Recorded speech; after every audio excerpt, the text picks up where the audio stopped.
Assalomu alaykum, hurmatli qarindoshlar. Birinchidan hammanglarni kelgan ro'za oyi bilan tutayotgan ro'zanglar bilan tabriklayman. Tutgan ro'zanglarni Alloh qabul qilsin. Qozog'istonda favqulodda ahvol to'xtatildi.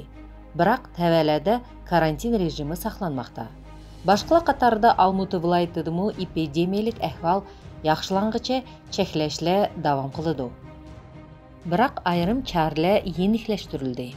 Masalan, maydoni 500 metr kvadratni oshmagan ozuq tuliklik emas do'konlar, shundaqla avtomobil chaqlarini yutkash va jo'ndash o'rinlari, satrashxonalar, avtomobil yuyish joylari, avtosalonlar o'z faoliyatini boshladi. Biz endi Qoramjuti ko'p millatlik ma'lum bo'lgandan keyin ma'limizda masalan 4 yo'g'on do'kon bor, ozuq-tulik do'koni bor. 2 aptekamiz var, dori-darmon sotilgan. Biz o qiyinchiliklardan qiynalib ketmagan ancha nimamiz yo'q. Qiyinchiligimiz yo'q. Ozuq-tulik yetarli, dori-darmon yetarli. Endi undan boshqa 2 kaferimiz bor, mechitimiz bor, bular hammasi yepiq. Lekin yezidagi maktab o'quvchilari ularning shaharlik tangtushlari kabi hozircha distansionlik onlayn bilim elishda qoladi. Karantin sharoitida o'qish programmalarini rədga keltirib, bolalarga sifatlik bilim berish uchun ustozlar ko'p kuch chiqadi. Bu murakkab ahvolda maktab o'quvchilari tirishchanlik ko'rsatib, ularning ota-onalarimi chetda qolgani yo'q. Bolalarga bilim berish albatta bizning birinchi vazifamiz.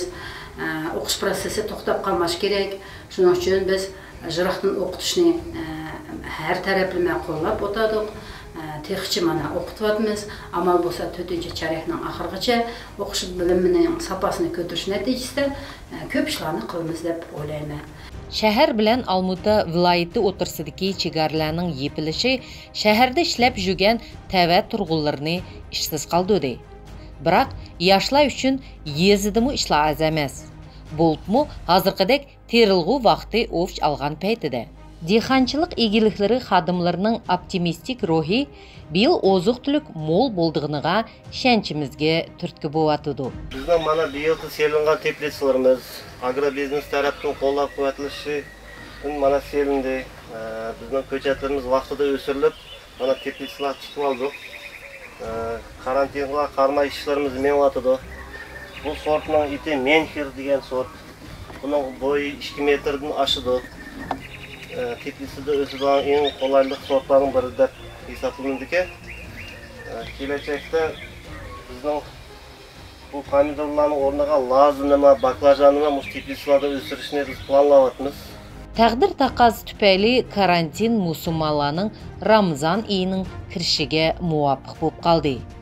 İçinarlıq yeri ro'zador kishilar mechitlarda ibodat qilish ham iftorlarga yig'ilish imkoniyatidan ayrildi.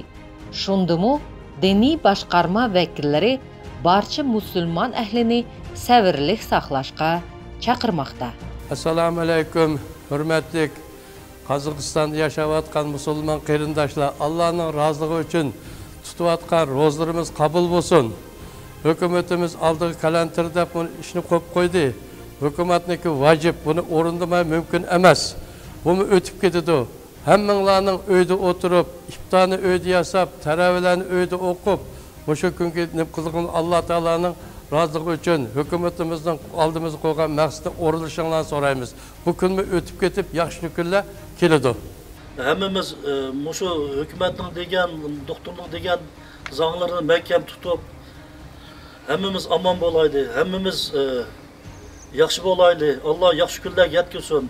Hammamiz birgamiz.